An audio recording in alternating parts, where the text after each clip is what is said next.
ইয়াৰ আগতেও মই আৰু দুটা এনেকুৱা কেছ হেণ্ডেল কৰিছোঁ। একচুৱেলি মই কোনো মানে চাইকিয়াট্ৰিষ্ট বা ফিল'চফাৰ নহয়, কিন্তু মই নিজৰ জীৱনৰ অভিজ্ঞতাৰে কিছুমান কথা তেওঁলোকক কৈছিলোঁ। এটা কেছ আছিল শিৱসাগৰৰ এগৰাকী যুৱতী, সেইটো পিছত ক'ম। আৰু এটা কেছ আছিল সেই একেখন চহৰৰে আৰু এগৰাকী যুৱতী।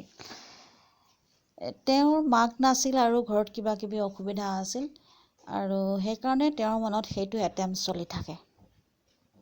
কিন্তু ইতিমধ্যে কোনোবা এখন আলোচনীত মই ইংলিছত এটা কবিতা লিখিছিলোঁ, দুহাৰীমাৰ মোৰ মনত আছে, যে life is nothing but combination of sorrow and happiness.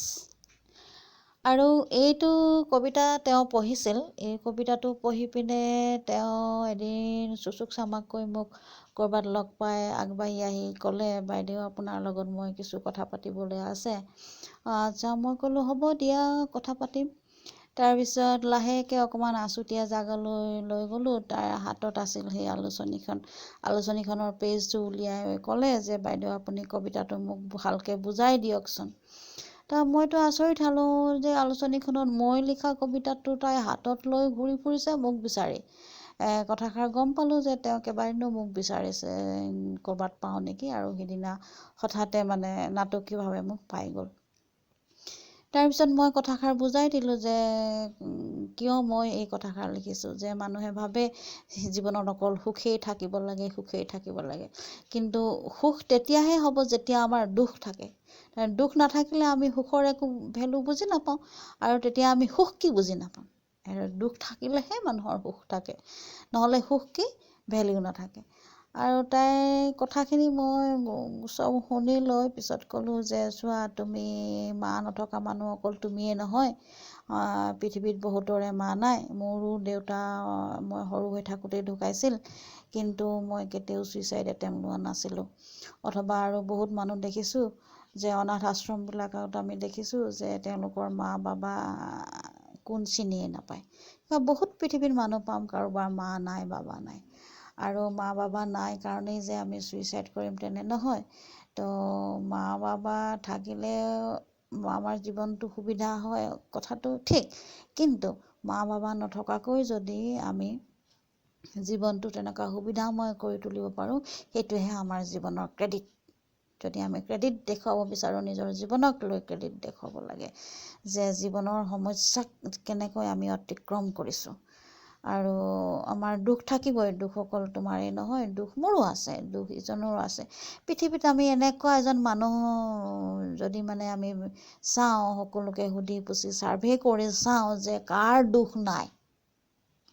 চবেই ভাবে মোৰেই দুখ বেছি, যে মোৰেই সাগৰ সমান দুখ, গোটেই দুখৰ সাগৰখন হয়তো মোৰ মূৰতেই ভাগি পৰিছে। এইটো কেতিয়াও নহয়। দুখ সকলোৰে আছে, কাৰোবাৰ কম, কাৰোবাৰ বেছি।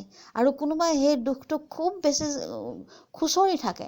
আমি দুখটোক যেতিয়া যিমানেই খুচৰি থাকি মোৰ দুখ কৈ, সেইখিনি কি হ'ব, এটা বহুত গধুৰ পৰ্বত এখনৰ নিচিনাকৈ এনেকুৱাকৈ মোৰ ওপৰত ভাঁহি ফুৰিব যে হয়তো অকল মোৰেই দুখ এনেকুৱা লাগিব। এইটো নহয়। আমি সকলোকে চাওঁচোন, কাৰ দুখ নাই। আমি আজি দেখি আছোঁ, একদম চকুৰ সন্মুখতে দেখিছোঁ দুখ লগা কথা। লকডাউনৰ সময়ত, যিটো সময়ত সৰু সৰু ল'ৰা ছোৱালী বাহিৰলৈ ওলাব নালাগে বুলি চৰকাৰে বাৰে বাৰে কৈ আছে, স্বাস্থ্যকৰ্মীয়ে বাৰে বাৰে সকীয়াই দি আছে, পুলিচে সকীয়াই দিছে, তেনে সময়তে দেখিবলৈ দুখ লগা কথা যে 6-7 বছৰীয়া সৰু সৰু ল'ৰা ছোৱালীয়ে হাতত পাণৰ পেকেট, তামোল পেকেট, চিলা, আমকলি আদি বিক্ৰী কৰিবলৈ মানে গলিয়ে গলিয়ে ঘূৰি ফুৰিছে। আপুনি চাওক তেওঁলোকৰ কিমান দুখ। তেওঁলোকে হয়তো কোনোবা দিন খোৱাও নাই। আকৌ ইপিনে লেতেৰা কাপোৰ কানি, ভৰিত নাই চেণ্ডেল। এদিন আচৰিত পাব, ধুমুহা বৰষুণত 3টা ল'ৰাই এখন ঠেলা ঠেলি লৈ গৈ আছে, গাত মাত্ৰ এটা গেঞ্জি আৰু এটা ফটা পেণ্ট। তো ইমান ধুমুহা বৰষুণত জুৰুলি জুপুৰি হৈ সিহঁতে কি কৰিছে, ডাষ্টবিনত বিচাৰি ফুৰিছে চেণ্ডেল আৰু বটল। দুখ চবৰে আছে, কিন্তু সিহঁতে ছুইচাইড কৰিব যোৱা নাই। আমি তেতিয়াহ'লে এই সৰু সৰু ল'ৰা ছোৱালীবিলাকক উদাহৰণ ল'ব লাগে, যে ইহঁতে ইমান দুখতো পিন্ধিবলৈ চেণ্ডেল নাই, কাপোৰ নাই, খাবলৈ সিহঁতৰ এটা খোৱা বস্তু নাই কাৰণে সিহঁতে লকডাউনত সেই বস্তুবিলাক বিচাৰি বিচাৰি বিক্ৰী কৰি আছে। তাহলে এই সৰু সৰু ল'ৰা ছোৱালীবিলাকৰ দুখখিনি সিহঁতে কিন্তু হাঁহি মাতি আছে। সিহঁতৰ কোনো ডিপ্ৰেশ্যন নাই। তেতিয়াহ'লে সিহঁতে এই সৰু ল'ৰা ছোৱালীখিনিয়ে যদি ডিপ্ৰেশ্যন নাই, আমি শিক্ষিত পৰা কিয় ইমান ডিপ্ৰেশ্যন থাকিব লাগে? তেনেকৈ মই বহুত দুখৰ উদাহৰণ দিলোঁ সেই যুৱতীগৰাকীক, আৰু যুৱতীগৰাকী বহুত কান্দিলে, মোৰ চাদৰ এৰি মুখ মুচি মুচি ল'লে। পিছত আৰু কেইবাদিনো লগ পাইছোঁ, তেওঁ হাঁহি মুখে কৈছে যে বাইদেউ মই আৰু কেতিয়াও ছুইচাইড নকৰোঁ, আৰু মই বহুতকে ক'ম যে তোমালোকেও কেতিয়াও ছুইচাইড নকৰিবা। প্ৰিয় ভিউৱাৰ্ছ, মই ইউটিউব জগতখনত তেনেই নতুন। আপোনালোকে দিহা পৰামৰ্শ দিব, ভুল ত্ৰুটিবোৰ আঙুলিয়াই দিব। আপোনালোকৰ এইকণ সহযোগিতাই মোক আগবাঢ়ি যোৱাত বহুত সহায় কৰিব। ধন্যবাদ।